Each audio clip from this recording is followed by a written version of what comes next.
அடியே நிலுட்டி, கையைய வீசிக்கிட்டு எங்க டீம் போட்டு வேகமா ஓடுறவ? எங்கேயோ போறேன், உனக்கு என்ன? அதான் டி, அது எங்கன்னு சொல்லு. எங்க போனா உனக்கு என்ன? எனக்கு 1008 சொல்லி கிடக்கு, அதை பார்க்க வேண்டாமா? அப்படி என்ன டி பொல்லாத வேலை? யார்கிட்ட போய் சொல்லிட்டு போற? இங்க பாரு, இந்த பொய் சொல்ல வேண்டிய அவசியம் எல்லாம் எனக்கு ஒண்ணும் இல்ல. சரி போனா போது, நீ கேக்குறியன்னு சொன்னா ரொம்ப ஓவரா தான் பேசுற. ஓஹோ, மாமியார் என்ற அதிகாரத்துல கேக்கியா அப்ப நீனு? என்ன டி வாய் கூசாம போய் சொல்றவ? நான் என்னைக்கு அப்படி நடந்திருக்கேன் நாட்டி? இங்க பாரு கிழவி, நான் ஒன்னும் வேலை வெட்டிலாம் இல்லாம சும்மா இல்ல. எனக்கும் வீடு வாசல் தோட்டம் தொரவு எல்லாம் தான் கிடக்கு. அங்கேயும் ஏகப்பட்ட வேலை குவிஞ்சுதான் கிடக்கு. சரி நானும் போனா போது, இங்கதான் பிரச்சனையா இருக்கேன். சரி தலையை காட்டிட்டு போவோன்னு பார்த்தா ரொம்ப ஓவரா தான் பேசிட்டு போற நீனு. இங்க பாருட்டி, என்னைக்காச்சும் நான் மாமியார்ட்டு உன்ட்டு அதிகாரமா நடந்திருக்கேன் நாட்டி? நீ மருமகளா என்னைக்கு ஒழுங்கா இருந்திருக்கியாக்கும்? நீ தானே என்ன மாமியார அதிகாரம் பண்ணிருக்க. ஒழுங்கு மரியாதை சொல்லிட்டி, இல்லன்னா மூஞ்சி மகளெல்லாம் பேர் தெரிஞ்சிரும் பாத்துக்க. எங்க போற? அதை தெரிஞ்சுக்கிட்டு நீ என்ன பண்ண போற இப்போ? என்னமோ பண்ண போறேன். இப்ப மட்டும் நீ சொல்லலாம் விளக்கு மாறு பிஞ்சு பேரும் பாத்துக்க. நானும் உன் அப்பத்துல இருந்து கவனிச்சுக்கிட்டே தான் இருக்கேன். உன்கிட்ட ஏதோ கள்ளத்தனம் இருக்கு. முகம் போன போக்கே சரியில்லைன்றதால தானே என்னவோ உன்கிட்ட திருட்டுத்தனம் இருக்குன்னு வந்து விசாரிச்சுட்டு இருந்தா, நீ வந்து என்ன ஏதுன்னு பதில் சொல்றதை விட்டுட்டு என்ன மடக்கிறீங்களாக்கம் மேடம்? உசாரா பேசுறதான் நினைப்பு உங்க மனசுல. நீ நினைக்கிற மாதிரி ஒன்னும் பிரச்சனை எல்லாம் ஒண்ணும் இல்ல. நான் நல்லா தான் இருக்கேன். நீ உள்ள ஏடாகடமா பேசி மாமாவை கலப்புனதோட போதும், புரியுதா? என்கிட்டயும் அது இதுன்னு சொல்லி என் மனசையும் கலப்புற வேலையெல்லாம் வச்சுக்கிடாத. நான் நல்லா தெளிவா தான் இருக்கேன், நல்லா தான் இருக்கேன். என் முகமே எப்பவுமே இப்படிதான் உருன்னு இருக்கும். நீ அதை வச்சுக்கிட்டு சந்தேகப்பட்டு வந்தெல்லாம் கேள்வி எல்லாம் கேட்கற வேலையெல்லாம் வச்சுக்கிடாத. நான் என்னதான் ஒரு பக்கம் பேச்சா இருந்தாலும் உன்னெல்லாம் கவனிக்காமலாம் இல்லட்டி, உன்னையும் நல்லா கவனிச்சுக்கிட்டே தான் இருந்தேன். ஒரு பக்கம் அந்த பையன் பேச உன் முகம் மாறினத நான் நல்லா பார்த்துக்கிட்டே தான் இருந்தேன். அப்பமே நினைச்சேன், இவகிட்ட ஏதோ திருட்டுத்தனம் இருக்கு, இவ ஏதோ பண்ணியிருக்காண்டு. அதை கண்டு தானே நான் விசாரிக்கலான்னு வந்தேன். நீ என்னன்னா ஒன்றும் இல்லைங்கிற. அந்த பிள்ளை அவன் பொண்டாட்டி பற்றி பேசுகையில் உன் முகம் இருண்டு போனதோட இல்லாமல் ஒரு போக்கா போச்சு பார்த்தியா? அப்பமே நினைச்சேன், அவங்க 2 பேருக்குலாம் வந்த பிரச்சனைக்கு நீ தான் மூல காரணமாக இருப்பேன்ட்டு. என்ன டீ பண்ணி தொலைச்சா சொல்லி தொலைட்டி. பாரு கிளவி, உனக்கு மட்டும் தான் வாய் இருக்குன்னு சும்மா இஷ்டத்துக்கு பேசிக்கிட்டே இருக்காத, புரியுதா? அங்க நடந்த பிரச்சனைக்கும் எனக்கும் எந்த சம்பந்தமும் இல்ல. நான் யார் வாழ்க்கையும் கேட்டுக்கணும்னு நினைக்கல. நான் யார்கிட்டையும் பிரச்சனையும் பண்ணல. இப்ப நீ தான் தேவையில்லாம வந்து என்கிட்ட பிரச்சனை பண்ணிக்கிட்டே இருக்க. எனக்கு அவங்களுக்கு எந்த பிரச்சனையும் கிடையாது. நீ பாட்டுக்கு இஷ்டத்துக்கு மொட்டை தலைக்கும் முழங்கலுக்கும் முடிச்சுலாம் போட்டுட்டு இருக்காத. உனக்கு சாமர்த்தியமா பேச வருன்றதுக்காக உன் பேசி சாமர்த்தியத்தெல்லாம் என்கிட்ட காமிச்சு என்ன மடக்கதான் நினைப்ப உன் மனசுல. உன் பேச்சுக்கெல்லாம் மயங்குற ஆள் நான் இல்ல. அதான் கேட்டேன், நீ தாண்டி எல்லாரையுமே மைக்கி உன் வலையில போடுவேன். எல்லாரும் மைக்கி உன் வலையில விழ வச்சுட்டு அப்புறமே ஒண்ணுமே தெரியாது அப்பாவி கணக்கா நைசா அந்த இடத்த விட்டு நகர்ந்து போற சாமர்த்தியம் உனக்கு தானே இருக்கும். நீ என்னன்னா என்ன பார்த்து சாமர்த்தியசாலிங்கிற? நான் ஏதோ பிரச்சனை போல இருக்குன்னு பயந்து விழுந்தடிச்சு வந்து கேட்கறேன் பாத்தியா? அதுக்கு இதுவோ வேணும், இதுக்கு மேலேயே வேணும். இங்க பாரு கிளவி, 1000 தான் இருந்தாலும் நீ மாமியார் என்ன பார்த்து ஒரு மருமகளை பார்த்து கேட்கிற கேள்வியா இது? இப்படி என்னை பத்தி வாய் கூசாம பேச உனக்கு எப்படி மனசு வருது? நான் யாரை என் வேலையில மைக்கு விழ வச்சிருக்கேன்? எதுக்கு நீ இப்படி அபாண்டமா சொல்லுறவ? உன்னை நான் எப்பவுமே நீ வான் போட்டு கிளவி அது இதுன்னு பேசதான் செஞ்சிருக்கேன். அது கூட விளாட்டுக்கு தான் பேசியிருக்கேன் வழியா. ஒரு நாள் கூட நான் உனக்கு மரியாதை கொடுக்க கூடாதுன்னு நினைச்சதே இல்லை. ஆனா நீ என்ன பார்த்து மனசார இப்படி பேசுறதுக்கு எப்படி உனக்கு வாய் வருது? வெளியில முட்டை வாங்கிட்டு வரேன்னு போனியா? அப்ப பேய்கி எதுவும் அடிச்சுட்ட உனக்கு? எனக்கு தெரிஞ்சு உன் மண்டையில ஏதோ பேய் வந்து இறங்கிருக்கோன்னு நினைக்கிறேன். அதான் இப்படி கோணக்கிளி கிண்டிட்டு இருக்க நீனு. மாமா கிட்ட என்னன்னா தேவையில்லாம அதே இதையும் பேசி அவர் கோபத்தை கிண்டி விட்டு அவரை உருன்னு உச்சாணி கொம்புல ஏத்தி உட்கார வச்சுட்டு வந்த. அதோட இல்லாம நீ வெளியில வந்து என்கிட்ட தேவையில்லாம வம்பு சண்டையை இழுக்கணும்னு பாக்குறேன் நீனு. நானே நீ பண்ணி வச்ச வேண்டாத வேலையை தீக்கிறதுக்காக தான் அந்த பிரச்சனையை மாத்தணுமே நினைச்சுதான் அக்காவை தேடி போறேன். ஏன்னா மாமாவோட கோபம் லேஸ்ல இறங்காது. அக்கா வந்தாதான் ஏதாவது அதை இதையும் பேசி சமாளிக்காதுன்ற ஒரு எண்ணத்துலதான் நான் அவளை தேடி போறேன். அதை கொஞ்சம் கூட புரிஞ்சிக்காம நீனு இப்படி ஒரு வார்த்தையை பேச உனக்கு எப்படி மனசு வந்தது? உன் அக்கா காரினா அங்க ஆடாத ஆட்டெல்லாம் ஆடி பாடி தீர்த்து முடிச்சு என்ன சாகடிக்கணும்னு முயற்சி பண்ணா. நீ என்னன்னா வார்த்தையாலேயே என்ன கொல்லுற. என்ன இருந்தாலும் 2 பேரும் அக்காலும் தங்கச்சியுமாச்சே. அதான் ஒரே குட்டையில ஒரு மட்டைங்களாட்டும் 2மே ஏடாகடமா பேசிட்டு திரிவீங்க. இருங்கட்டி, என் அக்கா மட்டும் வரட்டும், அதுக்கப்புறம் உங்க 2 பேருக்கு வச்சுக்கிறேன் கச்சேரிய. ஆமா, உண்மையில நீ அக்கா எங்க போயிருக்கான்னு அவளை தேடி போறியா, இல்ல அவ ஒரே ஏரியா நம்மளை விட்டு ஒளிஞ்சிட்டு போயிட்டாளான்னு பார்க்க போறியா? என்ன என்ன சொல்ற நீனு? என்னது, உண்மையிலே உனக்கு காது கேட்கலையா இல்ல காது கேட்காத மாதிரி நடிக்கிறியா? உனக்கு கேட்கலனா இல்ல நான் சொல்றதோட அர்த்தம் புரியலனா இன்னொரு தடவை வேணா சொல்லட்டுமா? அது ஒரு சத்தமா. ஐயோ, இது என்னடா சோதனை? ஆமா, இது உண்மைக்கு நம்ம மாமியா கிளவி தானே? இல்ல பேய் ஏதோ இவ உருவத்துல வந்து நிக்கிறா நம்ம முன்னாடி? ஏன்னா இது இப்படி நடந்துக்கிற ஆள் இல்லையாச்சே. அதான் ஒரே சந்தேகமா இருக்கு. மாமாவை சீண்டி விட்டுச்சு, அதுக்கு பிறகுதான் என்கிட்ட வந்து நிக்குது. என்ன போட்டு தள்ளிட்டு அடுத்தது அம்சாட்ட போய் நிக்குமோ? ஐயோ அவ வேற புள்ளத்தாச்சு. இங்க பாரு கிளவி, உன் நல்ல நேரம் நீ என் மாமியாரா போயிட்ட. அதான் நானும் பார்த்துட்டு பேசாம விடுறேன். இதே இந்த இடத்துல மட்டும் வேற யாராவது இப்படி என்கிட்ட பேசியிருந்தாங்கன்னு மட்டும் வையேன், அவங்க வாயில ஓங்கி ஒரே குத்தா குத்தி அம்புட்டு பல்லும் தட்டி அவங்க கையில எடுத்து கொடுத்துருவேன். பல்ல பேப்பட்டி பேப்ப, நீ என் பல்ல பேக்கிற வரைக்கும் என் கை நான் புளியம்பழமா பறிச்சிட்டு இருக்கோம். வெட்டுக்கு வெட்டுக்கு நாட்டிக்கிட்டு வரல உன் இடுப்பு, அதை 2 துண்டா முறிச்சு உன் கையிலே கொடுத்துருவோம் பாத்துக்க. ஐயையோ, கிளவி லேசுப்பட்டது இல்ல போல இருக்கேன். விடா கண்டா கொடா கண்டா நல்லா இருக்கு. இப்ப நம்மள வெளியில அனுப்புமா இல்ல அனுப்பாதா? ஆமா, இந்த கிளவி எப்பத்துல இருந்து வில்லியா மாறுச்சு? யாராவது 2 அடி போட்டா கூட இன்னும் 2 அடி வேணா அடிச்சுக்கிடுங்கன்னு சொல்லி வாங்கிட்டு தொடச்சிட்டு போற ஆளாச்சே. ஆனா இன்னைக்கு என்னன்னா, நான் விட்டனா பாருன்னு வம்பு வளர்ந்துட்டுலாம் நிக்கிது. யாராச்சும் கொஞ்சம் சத்தமா ஏய் அப்படின்னு கூப்பிட்டா கூட தலை தெறிக்க அலறி அடிச்சுட்டு ஓடுற கேஸ் ஆச்சா இது? ஆனா இன்னைக்கு தானே இப்படி முரண்டு பிடிச்சிட்டுலாம் நிக்கு. ஆமா, வாய் பேச்சு பேசலாம் சரிதான். என் இடுப்பு என்னவோ ஒடிச்சு 2 என் கையில கொடுத்துருவேன்னு சொன்னீங்க. முதல்ல உன்னால என்ன தூக்க முடியுமா? இப்ப என்ன உன்னை தூக்கணும் அம்பிட்டு தானே, வா தூக்கிட்டா போச்சு. இதெல்லாம் ஒரு பெரிய விஷயமா? அதெல்லாம் ஒரு பக்கம் கிடக்கட்டும். முதல்ல நான் கேட்ட கேள்விக்கு பதில் சொல்லு. சொல்லுன்னா என்னத்த சொல்லுங்கிற? உண்மை வேணும்ட்டு எனக்கு. இந்த அலற வேலைலாம் என்கிட்ட வச்சுக்கிட்டாத. நீ அலறிட்டா நான் உடனே என்ன பயந்து போயிருவேன்னு நினைக்கிறியா? இங்க பாரு, நல்ல நாளே நீ பேசுறது எனக்கு ஒன்னும் புரியாது. இப்ப வேற பேய் அடிச்சு வந்து நிக்கிற, சுத்தமா புரியவே மாட்டேங்குது. ஆமாண்டி, ஏன் சொல்ல மாட்டேன்? சொல்லு சொல்லு. இன்னும் கொஞ்ச நேரத்துல உன் டப்பா டான்ஸ் ஆடிட போகுது. உண்மையை சொல்லிட்டு. எந்த உண்மை? அது வந்து ஆமாப்போ, நீ சாப்பிட்டியா இல்லையா? நான் சாப்பிடறதெல்லாம் கிடக்கட்டும். முதல்ல உண்மை உண்மைன்னு பேசிட்டு கிடக்குறீங்களா 2 பேரும்? அது என்ன உண்மை? உங்க 2 பேர் சத்தமா உள்ள வரைக்கும் கேக்குது. அப்படி என்ன பிரச்சனை ஓடிட்டு கிடக்கு 2 பேர் கடையில? ஐயோ, இந்த பையன் எப்ப வந்து நின்னானே தெரியலையே. எதுல இருந்து கேட்டு போனோம்னு தெரியலையே. என்ன இப்ப மென்னு முழுங்க? இவ்வளவு நேரம் என்கிட்ட சத்தம் விட்டு கிடந்தல்ல, அந்த பேச்செல்லாம் எங்க போச்சு? அந்த பக்கம் திரும்பி சவுண்ட் விட வேண்டியதுதானே? அவரை பார்த்ததும் பயந்து பம்மிக்கிட்டு இப்படி மென்னு முழுங்குற. அப்ப நான் மட்டும் உனக்கு இலக்காரம். அவர் என்ன இருந்தாலும் உன் மயங்காரம் தானே. அதனாலதான் அவர் என்ன பேச்சு பேசாலும் அதை தொடச்சு போட்டு போறேன். ஆனா நான் மட்டும் ஏதாவது ஒரு வார்த்தை தப்பி தவறி சொன்னா விசுவரூப எடுத்து ஆடுன்னு ஆடுறேன். என்ன சுந்தரி, என்ன சொல்ல ஆக்கதான் என்ன பார்த்து மோரை திருப்பிச்சுல, நீயாச்சும் சொல்லக்கூடாதா? அது வந்து மாமா, அதுக்கு இல்ல, நீங்க சாப்பிட்டு தானே இருக்கீங்க. அங்க உங்களுக்கு பக்கத்துல இருந்து வேண்டியதெல்லாம் எடுத்து கொடுக்கறத விட்டுட்டு துருன்னு என்கிட்ட ஒம்பு சண்டை வாங்கணும்னு வெளியில ஓடி வருது. அதை பத்தி தான் கேட்டுக்கிட்டு இருந்தேன். ஒரு மனுஷருக்கு சோறு கொடுத்துருக்கமே, அவர் ஃபுல்லா சாப்பிட்டாரா சாப்பிடலையா, அவருக்கு வேணுமா வேண்டாமான்னு கேட்கறதெல்லாம் விட்டுட்டு நான் எங்க போறேன் ஏது போறேன்னு என்ன வேவு பார்த்துட்டு என் பின்னாடியே வருது. நான் சரிங்க பக்கத்துல ஒரு கடை வரைக்கும் போய் நீங்க சாப்பிட்டதை உங்களுக்கு வெத்தலை பாக்கு கொடுக்கணுமே, அதை வாங்கலான்னு போனா, அடி பாவி, முழு பூசணிக்காய் இப்படி சோத்துல மறைக்கால. எம்மாடி, இதை திருட்டுத்தனலாம் எங்கிட்டு தான் படிச்சுக்கிட்டாலோ தெரியல. நம்ம கிட்ட தான் மலுப்பெல்லாம் பேசி நம்மள ஏமாத்துறானா. கடைசியில இவனையும் உத்திக்கல பாரு. கறி சாப்பாடு சாப்பிட்டு நான் வெத்தலை பாக்கு போடணும் உனக்கு நல்லா தெரியும்ல. பிறகு என்னத்துக்கு நீ போய் சொல்லி தலைற? உண்மையில என்ன நடந்தது? என்ன பிரச்சனை ஓடுது சொல்லுங்க. இல்ல மாமா, அததான் சொல்றேன். சாப்பிட மாட்டேன்னு அடம்பிடிச்சவங்கள பிடிவாதமா சாப்பிட வச்சுச்சுல, அப்ப நீங்க நல்லா சாப்பிடுறீங்களா சாப்பிடலன்னு பார்க்கணும்ல. அததான் நான் கேட்டுக்கிட்டு இருந்தேன். அதுக்குள்ள இது லபோ திபோன்னு வானத்துக்கு பூமிக்கும் கடந்து குதிக்குது. அப்படியா சங்கதி? அது ஆத்தா மேல எந்த குத்தமும் இல்ல. எனக்கு தான் இடையில போன் வந்ததும் எந்திரிச்சு போனேன்னா நானும் வருவேனாக்கன்னு ரொம்ப நேரம் காத்து கிடந்திருக்கோம். என்ன ஆளே காணலன்னா நீ அதுக்கேத்தாப்புல வெளியில வந்ததும் சரி என்ன ஏதுன்னு விசாரிக்கலாம்னு வெளியில வந்திருக்கமா இருக்கும். இதெல்லாம் ஒரு பெரிய விஷயமா போய் பேசிட்டு கேட்டுக்கிட்டு இதுக்கெல்லாமா சண்டை போட்டுட்டு கிடப்பாங்க. நீ எங்கேயோ போகணும்ல, போ. ஐயா, ஃபுல்லா சாப்பிட்டு முடிச்சியா? நான் சாப்பிட்டாச்சு. ஆமா, நீ என்ன முகத்தை ஒரு படியா திருப்பி வச்சிருக்க? கழுத்து சுளுக்கிக்கிச்சா என்ன? எனக்கு வாய் ரொம்ப நீள்றதால கழுத்தை ஒரு பக்கமா இழுத்துக்கிச்சான். அதான் இப்படி நானி கோணி நிக்கிறாங்க மேடம். அடியே, அந்த பிள்ளை போட்டோம்டே. அதுக்கப்புறம் இருக்கு பாரு, எங்க வீட்டுல 4-5 விளக்குமாறு கிடக்கு. பாப்போம் அதேன் தான் பாப்போமே. ஏன்டா என் முகத்தை பார்த்து பேச மாட்டியா? என் மேல அம்பிட்டு கோவமா உனக்கு? ஐயோ, அப்படிலாம் இல்லையா. நான் ஏன் உன்கிட்ட கோவப்பட போறேன்?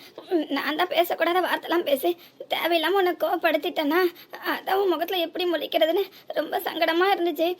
இருந்தாலும் உன்கிட்ட கேட்கணும், அதான் மோரி ஒரு பக்கமா திருப்பிக்கிட்டேன். வேற ஒண்ணும் இல்லையா. எனக்கு கழுத்து நல்லா தான் இருக்கு, சொல்லிக்கலாம் ஒன்றும் செய்யல. அப்ப கூட அந்த அம்மா யாரும் குறை சொல்லிடக்கூடாதான். கழுத்து சுழுக்கலையா கோணிக்கவும் இல்லையா? இந்த மன்னிச்சிருத்தா, நான் உன்கிட்ட ரொம்ப கோவப்பட்டுட்டேன். அது அப்போ நான் ரொம்ப குழப்பமான மனநிலைமை இருந்ததால என்ன பேசுறன்றதே புரியவே இல்லை. கோவம் ரொம்ப தலைக்கறி போச்சா, அதான் நான் என்ன வார்த்தை வாயில சொல்றேன்னு தெரியாம புரியாம பேசிட்டேன். நான் பேசுறது உன் மனசை ரொம்ப பாதிச்சிருக்கோம்ல, தயவு செஞ்சு என்ன மன்னிச்சிடுமா. நீ அப்ப பேசுனது கூட என் மனசை காயப்படுத்தலப்பா. இப்ப பேசுறதா உண்மைக்கா என் மனசை பாதிக்குது. இதுல என்ன இருக்கு, தாய்க்கும் பிள்ளைக்கும் 1008 இருக்கும். இதெல்லாம் ஒரு பெரிய பிரச்சனையாக்க நினைச்சு இப்படி மூட்டை கட்டிட்டு வந்து மன்னிப்புலாம் ஏன் கேக்குற? ஆமா, நான் உன்கிட்ட கோவப்பட்டு பேசினல, அப்ப நீ எதுவும் பேசாம வாய் மூடி தானே நின்ன. அதே மாதிரிதான் நீ என்கிட்ட பேசும்போது நான் எதுவும் பேசாம வாய் மூடி நின்னேன். நான் பேசுனது தப்புன்னு எப்பனா வந்து உன்கிட்ட மன்னிப்பு கேட்டனா? இல்லைல்ல, என் மகன்ற உரிமையில தானே நான் கோவப்பட்டேன். அதே மாதிரிதான் நீயும் நம்ம அம்மா தானே, அந்த உரிமையில தானே கோவப்பட்டிருப்ப. இதுக்கெல்லாம் எதுக்கு இப்படி மன்னிப்பு கேட்டு என்ன அடுத்த ஆளா பாக்குறேன்? உண்மையில நீ என்ன அம்மாவை பார்த்தனா இப்படி மன்னிப்புலாம் வந்து கேட்க கூடாது, தெரியுமா? கழுவி என்ன போடுது. அடேங்க, அப்படி நானும் குள்ள கத்திரிக்காவா இருக்கேன். ஒன்னும் தெரியாத அப்பாவியாக்கன்னு நினைச்சேன். எம்மாடி, வாய் சாமர்த்தியம் இதுக்கு ரொம்ப அதிகமா தான் இருக்கு. என்னடி கிண்டல் அடிக்க தான் நினைப்பாக்க மனசுல? எந்த தாய்க்கு மகனுக்கு தான் முட்டிக்காம இருக்கு, வாக்குவாதம் வராம இருக்கு. அதுக்காண்டி அதை மனசுக்குள்ள மூட்டை கட்டிட்டு அலையாம அதை அத்தோட விட்டுட்டு போகணும் தானே இந்த பிள்ளைக்கு நான் அட்வைஸ் பண்ணிக்கிட்டு இருக்கேன். அது என்னவோ ஒரு பெரிய விஷயம் மாதிரி நீ காமெடி பண்ற அளவுக்கு அதுல என்னட்டி இருக்கு? இங்க பாரியா, இங்க நடந்ததுல ஒரு பெரிய பிரச்சனையா இல்ல, புரியுதா? அதை மனசுல போட்டு கொமஞ்சிட்டு கிடக்காம இத்தோட இங்கேயே விட்டுட்டு போற வழிய பாரு. அதோட இல்லாம பாப்பா எங்க போயிருக்கான்னு கொஞ்சம் விசாரியா. உன்னை பார்க்கல எனக்கு நல்லா புரியுது. பாப்பா வீட்டுல இல்லைன்னா எனக்கு நல்லா தெரியும். ஏன்னா அந்த பிள்ளை நீ வர்றதுக்கு முன்னாடி இங்க வந்துட்டு போச்சு. எனக்கு அது தெரியும். என்ன? ஆமா, எனக்கு அது தெரிஞ்சதாலதான் அவளை பார்க்கலான்னு வந்தேன். ஆனா கள்ளி நான் வர்றதுக்கு முந்தையே ஓட்டம் பிடிச்சிட்டா. இந்த மாமா மகத்தை அவளுக்கு பார்க்க பிடிக்கல போல இருக்கு. அப்படிலாம் இல்லையா, அந்த பிள்ளை மனசு முழுக்க பாரத்தை சுமந்துட்டு இங்க வந்துச்சு. என்கிட்ட ஒரு 4 வார்த்தை பேசிச்சு. அதுக்கு ஆறுதலா ஒரு வார்த்தை சொல்லலான்றதுக்குள்ள அந்த பாலாப்பன ஃபோன் வந்துச்சா, அதை பேசிட்டு வரேன்னு வெளில போச்சியா. அதுக்கப்புறம் அந்த பிள்ளைய காணும். எங்க போச்சு, எப்படி போச்சு ஒண்ணுமே புரியலப்பா. அது சின்ன பிள்ளையா தொலைஞ்சு போச்சுன்னு உன்ட்ட காரணத்தை சொல்றதுக்கு. அதனாலதான் என்ன நடந்ததுன்னு நான் சொல்லல. அதோட இல்லாம நீ சாப்பிடாம பசியா இருந்தியா, அதை பார்க்கல, அதை பத்தி சொன்னா நீ சாப்பிட மாட்டியோன்ற பயத்துலதான் சரி நீ சாப்பிட்டு முடிச்சதுக்கு அப்புறம் சொல்லவும் அவளை பத்தி விசாரிப்போன்ட்டு நான் எதுவும் கேட்கவும் இல்லை, உங்ககிட்ட எந்த தகவலும் சொல்லவும் இல்லை. சரி, நான் இப்போ ஒரு ஃபோன் வந்துச்சுன்னு சொன்னல, அது மெக்கானிக் தான் பண்ணாரு. இன்னும் கொஞ்ச நேரத்தில் அவரே வந்து பார்க்குறேன்னு சொன்னாரு. அதை சொல்லிட்டு போலான்னு தான் வந்தா இப்போ. மாமா, என்னத்தா? மாமா உங்க போன் மறுபடியும் அடிச்சுட்டே கிடக்கு. யாருன்னு தெரியல, கொஞ்சம் வந்து பாக்குறீங்களா? அதை வரேன். சரி, நீங்க 2 பேரும் பேசிட்டு இருங்க, நான் போன்ல யாருன்னு பார்த்துட்டு வந்துடுறேன்னு. கிளவி, நான் பேசுறது உன் மனசை பாதிச்சிருந்தா என்னையும் மன்னிச்சிருந்த. எனக்கு ஒன்றும் மனசுலாம் புரியாமலாம் இல்லை. நீ வெள்ளேந்தி மனசு கொண்டவாதான். மாமாவை எப்படியாச்சும் சாப்பிட வைக்கணுன்ற எண்ணத்துல தான் யாருக்கிட்ட எப்படி கொக்கி போட்டா காரியம் நடக்குன்னு புரிஞ்சுக்கிட்டு ஆடுற மாட்டை ஆடி கறக்கணும், பாடுற மாட்டை பாடி கறக்கணுன்ற மேனிக்கு தான் அவர் கோவத்தை கிண்டி விட்டு நீ சாப்பிட வச்சிருப்பன்றது எனக்கு நல்லா புரியதான் செய்யுது. இருந்தாலும் மாமா என்ன திருப்தியா முழு மனசாவா சாப்பிட்டு பாருங்கிற. இல்லாட்டி அந்த பிள்ளை பசிக்கும் சாப்பிடல, ருசிக்கும் சாப்பிடல, விரும்பி திங்கலன்றது எனக்கு நல்லா தெரியதான் செய்யும். அது மேல பாசம் வச்சிருக்க ஒரே ஜீவன் நான் சொன்னன்ற ஒரே காரணத்துக்காக தான் என் மனசு கோணாம நடக்கணும்னு நினைச்சுக்கிட்டு தான் அது ஏன் திருப்திக்காண்டி தான் சாப்பிட்டுச்சுன்றது எனக்கு நல்லா புரியும். அந்த வகையில் நான் திருப்தி பட்டிருப்பேன் நினைச்சாச்சு, அது சந்தோஷப்பட்டிருக்கும்ல. அந்த ஒன்னே போதும். அது வயிறு ரொம்பனா அதுவே எனக்கு போதும்ட்டு. அது என்னை பற்றி புரிஞ்சுக்கணும், அப்புறம் தப்பாக நினைக்கக்கூடாதுன்ற எண்ணெல்லாம் எனக்கு இல்லை. யார் என்னை பற்றி என்ன நினைச்சாலும் சரி, நான் எல்லாருக்குமே என்னால் நான் நல்லது தான் நினைப்பேன், நல்லது தான் செய்வேன். பாரு, உனக்கும் புரிஞ்சுதான் இருக்க செய்யுது. இருந்தாலும் நான் உன்னை மறைக்கிறேன்ற காரணத்துக்காக தான் என்கிட்ட கோவப்பட்டேன். ஆமா, நீ மட்டும் லேசப்பட்டவள. எப்படி வலைய வீசினா என்கிட்ட காரியம் நடக்குன்னு புரிஞ்சுக்கிட்டு தானே என்னை பத்தி இல்லாதையும் பொல்லாதையும் சொல்லி என்கிட்ட வம்பு வளர்ந்துட்டு நின்ன. அடியே ஏர்ம மாட்டு பிறவி, நடந்த சங்கதி என்னன்னு தெரியாம உனக்கு வாய் மட்டும் இங்க இருந்து அங்க வரைக்கும் கிழிஞ்சிச்சுலட்டி. இப்ப புரியுதாட்டி உண்மையில என்ன சங்கதி நடந்ததுன்னு? இதுக்காண்டி தாண்டி நான் வந்து அந்த பிள்ளைகிட்ட அப்படி தப்பா பேசினேன். அப்பமாச்சும் அந்த பிள்ளை வந்து சாப்பிடாதான்ற ஒரு நல்ல எண்ணம் தான். ஆனா உனக்கு அது கொஞ்சம் கூட புரிஞ்சிக்காம உனக்கு மூக்குக்கு மேல கோவம் பொத்துக்கிட்டு வருதுன்னு இப்ப அது வந்து பேசினதுதான் நீ பல ஈன்னு காட்டுற. மன்னிப்புன்ற ஒத்த வார்த்தை கேட்டுட்டா போது மாட்டி, நீ பேசின வார்த்தைலாம் இல்லைன்னு ஆயிடுமா? மனசுல நெறிஞ்சு முள்ளு கணக்கா சுருக்கு சுருக்குன்னு குத்தி தைக்குதுட்டி. இருந்தாலும் நான் அதெல்லாம் பெரிய விஷயமா எடுத்துக்க மாட்டேன். நாளைக்கு பின்ன உனக்கு ஏதாவது ஒரு பிரச்சனைனா நான் தான் முன்ன வந்து நிப்பேன். அந்த மாதிரி ஏதாவது இடகுடமா கிறுக்குத்தனமா நீ மாட்டி தொலையக்கூடாதுன்ற ஒரே காரணத்துக்காக தான் இப்ப உன்னை வெளியில போக விடாம மறிச்சு நின்று கேட்க. உண்மையில என்ன நடந்ததுன்னு தயவு செஞ்சு சொல்லுட்டி. நீயும் எனக்கு முறைக்கு மருமக மறதனடே வருது, அந்த அக்கறையில தான் கேட்குறேன். சரிப்பா, எம்பிட்டு தூரம் கேட்டால் உனக்கு சொல்ல விருப்பம் இல்லை, பரவாயில்ல விடு. சும்மா சொல்லு சொல்லு, நீயே கேட்டுட்டு கிடந்த. அவள் எங்கிட்ட சொல்லுவா? பிரச்சனைக்கு மூல காரணமே அவ தானே. பிரச்சனையே அவளால தானே நடந்திருக்கு. அப்புறம் அவள் எப்படி லேசில் வாய் திறப்பாளா? அடி பாவி, நானும் இவ்வளோ நேரம் உன் மேலே உள்ள அக்கறையில் கேட்டுக்கிட்டு இருந்தா அநியாயமா 2 பேர் வாழ்க்கையில் இப்படி விளையாடி இருக்கேட்டி. ஏன்டி இப்படி பண்ணி தொலைச்ச சொல்லிட்டி? பாப்பா உன் மேலே எம்பிட்டு உசுரை வச்சிருந்தது. நீ வேற வீட்டுல இருந்து வந்தவ வேத்தாள்னு என்னைக்குமே உன்னை நினைச்சு கூட பார்க்காம கூட பிறந்த தங்கச்சியா நினைச்சுக்கிட்டு சுந்தரி சுந்தரின்னு வாய் வாயாம பாசமா உன்னை கூப்பிட்டுக்கிட்டு உன் கூடயே வளைய வளைய வருவாளட்டி. அவளுக்கு போய் எப்படி நீ கேடு நினைச்ச? மற்றவங்கள கூட அவ கண்டும் காணாம இருந்தா கூட உன்னை ஒரு நாளுமே அவ எங்கேயுமே விட்டு கொடுத்ததே இல்லையேட்டி. அவ உனக்கு பார்த்தும் பாராம எப்படி செஞ்சிருப்பா. அந்த நன்றி கொஞ்சம் கூட உன் மனசுல இல்லாம அவளுக்கு இப்படிப்பட்ட ஒரு கெட்டதை நினைச்சு செஞ்சிட்டியட்டி. ஒன்னா ரெண்டா? ஏன் உன் பிள்ளை படிக்கிற படிப்புக்கு காசு கூட அந்த சுந்தர் பைய தாண்டி கொடுக்குறான். அவன் மட்டும் ஒத்தைக்கு நின்று எனக்குனா கொடுக்க முடியுமா? பொண்டாட்டி மனசு வச்சாதாண்டி எந்த ஆம்பளையும் காசு கொடுக்க முடியும்.